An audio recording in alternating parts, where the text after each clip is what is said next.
தூத்துக்குடியில் அமோனியா வாயு கசிவால் 20க்கும் மேற்பட்ட தொழிலாளர்கள் பாதிக்கப்பட்ட விவகாரம் தொடர்பாக சம்பவம் நடந்த ஆலையில் மாசு கட்டுப்பாட்டு வாரிய பொறியாளர் குழு ஆய்வு மேற்கொண்டது.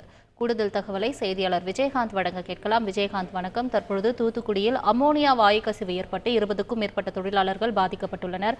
அங்கு ஆய்வும் நடத்தப்பட்டது. தற்பொழுது அங்குள்ள நிலவரம் என்ன? அது தொடர்பான முழு விவரங்களை சொல்லுங்க.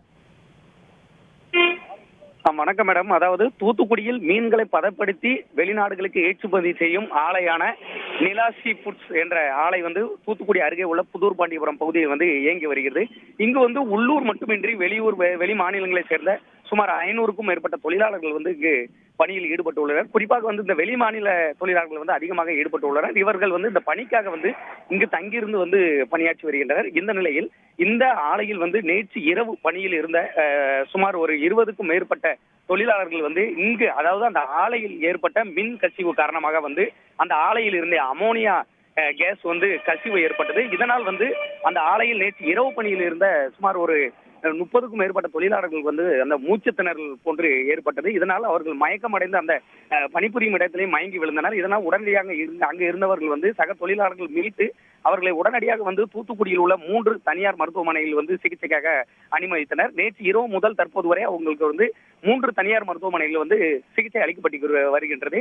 சுமார் இந்த மூச்சுத்திணறல் சுமார் ஒரு 30 தொழிலாளர்கள் வரை இதில் பாதிக்கப்பட்டுள்ளனர். அவர்களுக்கு தேவையான சிகிச்சைகள் தற்போது வரைக்கும் அளிக்கப்பட்டு வருகிறது. மேலும் இந்த சம்பவம் தொடர்பாக, அதாவது இந்த ஆலையில் ஏற்பட்ட திடீர் மின் கசிவு காரணமாக ஏற்பட்ட அந்த அமோனியா கசிவு காரணமாக மூச்சுத்திணறல் ஏற்பட்டது குறித்து சம்பந்தமாக அந்த மாநகராட்சி சுகாதார ஆய்வாளர் குழு மற்றும் மாசு கட்டுப்பாட்டு வாரிய பொறியாளர் குழு, தடயவியல் நிபுணர் குழு போன்ற குழுக்கள் தற்போது ஆலையில் காலை முதலே அந்த விபத்து ஏற்பட்டதற்கான காரணங்கள் குறித்து விசாரணை நடத்தி வருகின்றனர். மேலும் இன்னும் மாவட்ட ஆட்சியர் உட்பட ஏராளமான வருவதற்கான வாய்ப்புகளும் தற்போது இருக்கின்றது.